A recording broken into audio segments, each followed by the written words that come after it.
Hello and welcome to today's video lesson. I am Richi Simon, Assistant Professor from BSSS College. Today we are going to learn about voluntary initiatives in India. After going through this video, you will come to know about voluntarism. You will come to know about the key characteristics of voluntary organizations, the voluntary initiatives that have been taken during ancient and medieval times in India, the voluntary initiatives post-independence, and the functions of voluntary organization in contemporary times. So let's begin with what exactly is voluntarism. This term, voluntarism, is derived from the Latin word voluntas, which means will or freedom. That means those actions which are not directed or controlled by the state. The actions that we are willing to take by our own selves, not under the compulsion of anybody. The concept of voluntarism is inspired from the soul of social work. Yes, I'm talking about the ideas of social justice and the universal values of human rights. When we talk about voluntary organizations, they are independent, they are flexible, they are democratic, they are secular, non-profit, people's organization that are working for the welfare of the society.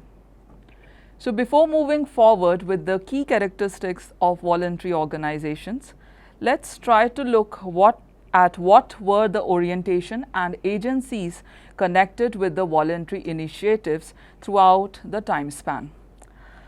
When we talk about the ancient period, the idea of voluntarism was grounded in religion. The religious orientation, practices like charity, in order to break the cycle of birth and death, in order to attain salvation, moksha, nirvana. With this feeling of spirituality and reciprocity that one has with the society, people were inclined towards the voluntary initiatives.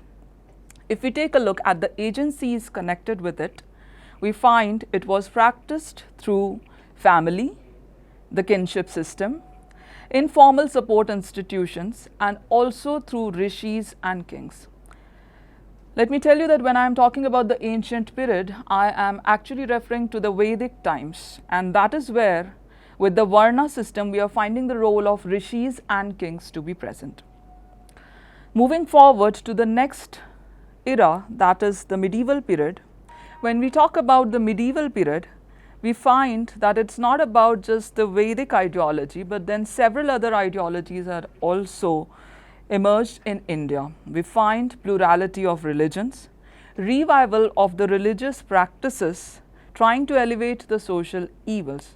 So the voluntary initiatives were basically directed towards these steps. Reforms to combat sati, untouchability, and other social evils. The eye-opening actually happened because of the multiplicity of religions.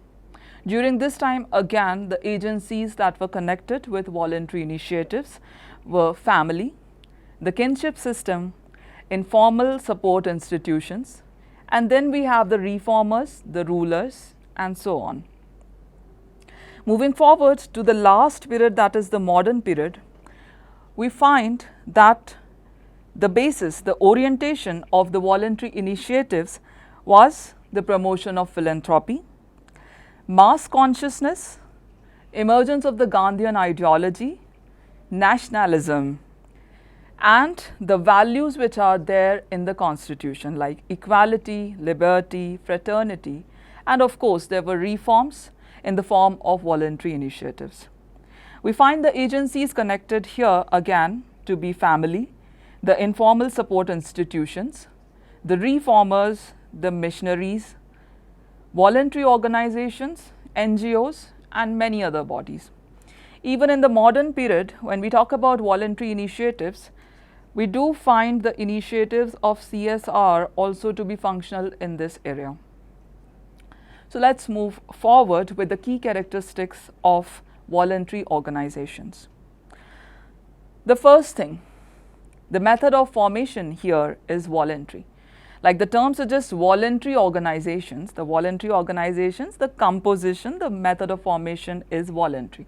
So you do not have a fixed number of people to actually start voluntary organization. It might be a single person, or it might be a collection of people who are then beginning up with their voluntary initiative. These are the self-governing organizations with their own policies and clients. So they decide for themselves how are they going to function, who are they really going to work for. The financing, when it comes to the voluntary organizations, it is from its own revenue. So they do not depend normally onto any funding agency. Their motive is not profit making and distributing the profit, but then what is the purpose behind it? The purpose of using the profits what these organizations are getting is towards enhancement and expansion of their own services. The voluntary organizations involve citizens in the noble affairs and avoid concentration of power in the hands of government, and thus they serve as power breakers.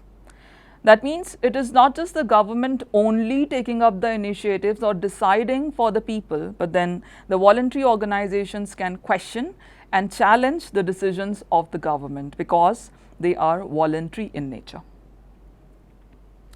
The voluntary organizations raise additional resources locally to meet the needs that are not covered by the state. So wherever the government is not able to reach, it is the voluntary organizations that reach and meet the needs of the people. Thus, they are also helping the state in extending the activities to the wider areas, like the remote areas, or the ones which are not accessible for the government. There you might find the voluntary organizations to be playing a key role. They act as a stabilizing force and engage the people who are otherwise not politically motivated in the nation building activities. So what about the people who are not really politically oriented? They are not politically inclined. How do you engage them? You engage them through voluntary organizations. Voluntary organizations are offering them a platform to get involved in the nation building activities. The voluntary organizations also educate the masses about public policies and programs. So, when we talk about the types of voluntary initiatives, primarily they are categorized into three. The first is the philanthropic concerns of the prominent persons. Whether it was in the history or it is in the contemporary times, we find that there are certain prominent persons involved in the philanthropic concerns. For instance, the actors, the singers, you find them to be associated with certain organizations and promoting certain causes. These are the philanthropic concerns of prominent persons. The second, that is Christian missionary, focusing on education and health. We find the Christian missionaries to be working in the voluntary sector, promoting specifically the areas of education and health. And of course, the voluntary action that is socio-political in nature, that is guided by the spirit of nationalism. Most prominently, this was an aspect prevalent during the independence struggle of India, where prior we had a lot of kingdoms, but then to inculcate the spirit of India, to inculcate the spirit of oneness, that is where we find the voluntary organizations to be playing a key role. Let's take a look at the voluntarism in the ancient and medieval India. That means I'm talking about the times pre-independence. It has existed in India from a very long time, like I already explained. So since Vedic times and even prior to that, we find the voluntary initiatives to be present in the form of charity, relief, welfare, philanthropy, rehabilitation, etc. And all of this was connected with dharma, the religious inclination. The activities were mostly in the form of shramdan, annadan, vastradan and gyandan. These were noted in the Upanishads. However, after the Vedic times, we also find that the other religions were as well promoting the spirit of voluntarism.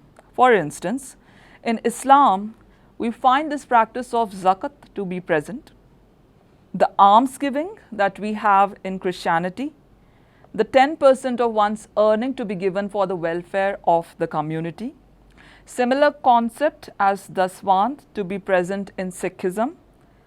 All of these are grounded in religion. These initiatives are basically emerging from the religious ideologies. Again, what about other than religion? Was voluntary practice really existing apart from the religious inclination? Of course, yes. Charity on a voluntary basis outside the religious channels was operating freely and extensively in the field of education, health, cultural promotion and rehabilitation, specifically during crisis like floods and famines. The kings and the chiefs, they used to provide free kitchens during famines, and also they used to ensure shelter to the homeless. Medical relief, establishment of schools and reforms against social evils, they were the chief activities by the prominent persons. Some voluntary initiatives, specifically during nationalism, we have some prominent associations also founded, like the Theosophical Society, Brahma Samaj, Arya Samaj, Pratna Samaj, and like that we had certain prominent associations being formed. Also some prominent people that were working for voluntary initiatives, we have Mahatma Gandhi, Vinoba Bhave, Raja Ram Mohan Roy, Swami Dayanand Saraswati, Swami Vivekananda. These are some of the key people. Of course, there were others as well. After independence, the entire scenario changed. The government also realized the importance of voluntary organizations, and today when we see, the government is closely working in association with the voluntary organizations.